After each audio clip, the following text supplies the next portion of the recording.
नमस्कार दोस्तों, technical guide and review channel में आपका स्वागत है। इस वीडियो में मैं आपको ISEER जो कि आपके एसी में जो एक स्टार रेटिंग दिया रहता है उसका क्या मतलब होता है वो बताऊंगा, और आपको अपने एसी में एक्चुअल कितना पावर कंजम्पशन हो रहा है वो आपको मीटर में दिखाऊंगा। मैंने मीटर से कैसे अपने मोबाइल के ऐप के थ्रू एक ये रीडिंग नोट करेंगे, इसके बारे में एक वीडियो मैंने सेपरेट बना रखा है, जिसको आप आई बटन से जा कर के देख सकते हैं डिटेल में। लेकिन मैं इसमें उसी एप्लीकेशन का यूज करके इसमें कैलकुलेट कर रहा हूँ। तो इसमें आप देखेंगे कि जब मैं इसमें एसी को चालू किया और बिना कंप्रेसर ऑन हुए जस्ट मेरा ये जो एसी है वो जो मेरा एसी है वो स्प्लिट नहीं है, वो विंडो एसी है। और विंडो एसी में आप जानते हैं कि जो फ़ैन लगा होता है वो एक कॉमन मोटर के थ्रू, मतलब और इनसाइड और आउटसाइड दोनों साइड घूमता है। तो मैं जब ये फ़ैन को चालू किया, जस्ट एसी को चालू किया बिना कंप्रेसर ऑन हुए ही, ये करीब करीब 144 वाट पावर कंज्यूम कर रहा था, जबकि वो लो पे एकदम फ़ैन है। जब मैं इसका स्पीड बढ़ाऊंगा, 3 लेवल का होता है, तो उस हिसाब से और पावर कंजम्पशन बढ़ जाएगा। तो आपका अगर केवल एसी आप केवल इस सोच के चलाएंगे कि मुझे हवा एसी से मिले और मेरा कंप्रेसर ना चले, तो इसमें आपको लॉस होगा, क्योंकि 144 वाट में आपको हल्का हल्का हवा मिलेगा। और जब मैं कंप्रेसर को ऑन कर दिया टर्बो मोड में मैनुअली, तो आप देखेंगे जब जैसे जैसे, क्योंकि मेरा एसी कंटिन्यूस चल नहीं रहा था, बंद था, तो आप देखेंगे करीब 1200 वाट का पावर कंजम्पशन हो रहा है। ये पावर कंजम्पशन धीरे धीरे करके बढ़ेगा जैसे जैसे एसी, मतलब करीब देखिए अभी 1300 वाट का हो चुका है, तो इसमें धीरे धीरे करके बढ़ता ही रहेगा। वोल्टेज पे डिपेंड करता है, थोड़ा वोल्टेज फ्लक्चुएशन के साथ पावर घटता बढ़ता है, लेकिन अगर आप एवरेज देखेंगे तो धीरे धीरे करके बढ़ता जाएगा। अच्छा, मैं इसमें एक चीज़ और आपको एक्सप्लेन करना चाहता हूँ कि जो आपका ISEER होता है इसका क्या मतलब होता है। तो मैं आपको आगे चल के एक्सप्लेन करता हूँ कि ये अपने जो विंडो एसी है उसमें कैसे इम्पैक्ट करता है। तो आप आगे देखिए कि मैंने इसको आगे एक अलग पोर्शन में एक्सप्लेन किया है। बताता हूँ कि ISEER जो कि आपके एसी में जो बी का स्टार लेबल लगा रहता है उसमें मेंशन रहता है, वो क्या होता है। तो दोस्तों, ISEER का फुल फॉर्म होता है Indian seasonal energy efficiency ratio. इसको कैलकुलेट करने के लिए इसमें से जो आपका एसी का टनेज रेटिंग है, जैसे कि आपका 1.5 टन का एसी है कि 1 टन का एसी है, उसमें 3.517 से मल्टीप्लाई करना है। तो इससे क्या होता है, आपका एसी का जो रेटिंग है वो किलोवाट में कन्वर्ट हो जाता है। मतलब आपका कितना कूलिंग प्रोड्यूस करेगा वो चीज़ है, कितना ठंडा प्रोड्यूस करेगा आपके घर में, वो कैलकुलेट हो जाता है। फिर उसको डिवाइड करना होता है पावर कंजम्पशन आपका एसी का कितना है। तो normally power consumption clearly mention नहीं रहता है एसी में, मतलब किलोवाट में। तो हम लोगों को तो पावर कंजम्पशन ही कैलकुलेट करना है। तो उसको कैलकुलेट करने के लिए जब कंप्रेसर चल रहा होगा तो क्या करना होगा, AC capacity into 3.517 divided by ISEER। तो मैं अपने एसी के केस में बताता हूँ, आपको एक्सप्लेन करता हूँ। तो मेरे एसी 1.5 टन का है और उसमें मैंने 3.517 से मल्टीप्लाई किया, तो और उसको फिर 3.31 से, जो कि मेरा ISEER वैल्यू है, उससे मैंने डिवाइड किया। तो आप देखेंगे कि एक्चुअली में ये 1.5 इंटू 3.517 5.27 होता है, लेकिन जब मैं अपने एसी का वो वैल्यू देखता हूँ तो उसमें 5.1 लिखा हुआ है। तो इसका मतलब है मेरा एसी एकदम एग्जैक्ट 1.5 टन का नहीं है, उससे लेस का है, लेकिन एक जनरल लो बनाने के लिए इसको 1.5 टन बोला गया है, जबकि एक्चुअल में 1.5 टन नहीं है। ऐसे और कंपनी के आप कुछ एसी देखेंगे तो उसमें 5000 लिखा रहता है वाट में कूलिंग कैपेसिटी, या 5 किलोवाट ही होता है, या कुछ में 4.9 होता है। तो ये जो है एकदम एग्जैक्ट नहीं रहता है। तो मैंने जो मेरे में एक्चुअल है उससे अगर मैं लेता हूँ तो ये 1.54 किलोवाट आता है, और अगर मैं जो कैलकुलेशन से आ रहा है उसमें 1.59 किलोवाट आता है।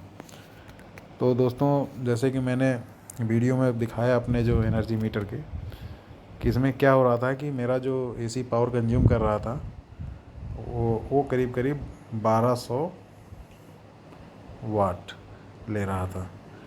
जबकि ये 1200 वाट जो है परमानेंट नहीं था, ये धीरे धीरे करके बढ़ता है। स्टार्टिंग में चूँकि रूम का टेम्परेचर हाई रहता है और बाहर का टेम्परेचर जो आपका कंडेंसर का टेम्परेचर लो रहता है, तो रेफ्रिजरेटर को उतना मेहनत नहीं करना पड़ता है।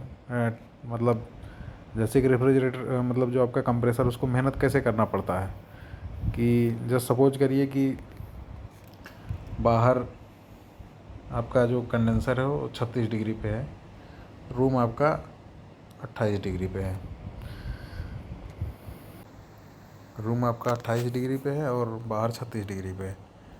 तो जो हमको हीट ट्रांसफ़र करना है वो 28 डिग्री से लेकर के 36 डिग्री की ओर करना है। तो हमको 28 डिग्री को और घटाना है।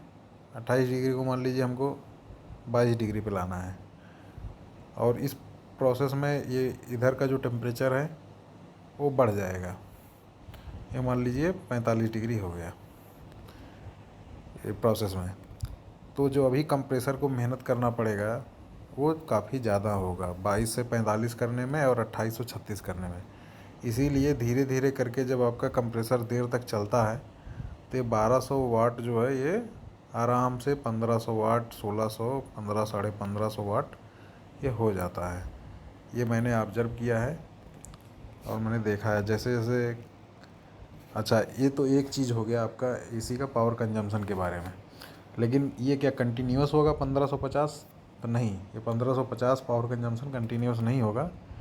इसमें क्या होगा कि आपका, क्योंकि कंप्रेसर कुछ देर चलता है, कुछ देर बंद रहता है, तो ये आपको डिपेंड करता है। क्योंकि देखिए हमारा तो ये वाला जो एसी है ये रोटरी कंप्रेसर वाला है, इन्वर्टर वाला नहीं है। तो इसमें तो इसका कंप्रेसर कंटिन्यूस नहीं चलेगा। ये तो जब टेम्परेचर अचीव हो जाएगा तो बंद हो जाएगा, जब टेम्परेचर फिर से बढ़ेगा थोड़ा सा तो फिर चालू हो जाएगा। तो चालू बंद होता रहेगा। मतलब जैसे मैं बताऊं तो ऐसे होता रहेगा।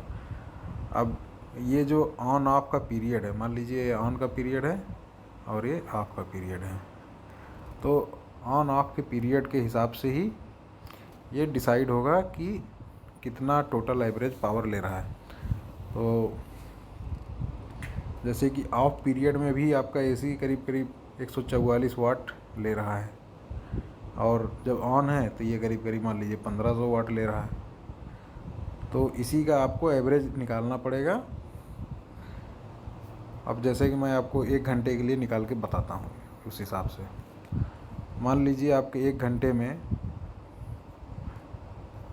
आपका कंप्रेसर जो है टोटल 15 मिनट ऑन रहा, बाकी 45 मिनट बंद रहा। मान लीजिए आपने टेम्परेचर ऐसा सेट किया है, ठीक है। तो अब क्या होगा, मैं कैलकुलेट करके दिखाता हूँ। तो 15 को आप मल्टीप्लाई करिए 1550 से, और फिर इसको जोड़िए 144 से, बाकी इसमें 45 मिनट को मल्टीप्लाई करिए, फिर डिवाइड कर दीजिए 60 से। तो अगर मैं इसको कैलकुलेट करता हूँ 15 प्लस 140 गुणे 45 डिवाइडेड बाई 60, तो करीब करीब जो एवरेज पावर कंजम्पशन आया वो 500 वाट के आसपास। ये जो है 492 अप्रॉक्सीमेटली 500 वाट का एवरेज आया। तो रात भर में मान लीजिए इसी पैटर्न में अब आपका एसी चला 10 घंटे, 10 घंटे आपका एसी इसी पैटर्न पे चलेगा, तो क्या होगा आपका 500 गुणे 10 मतलब 5000 वाट आवर, ठीक है। तो ये 5 यूनिट बिजली हो गई। तो इसी हिसाब से आपका एसी काम करता है।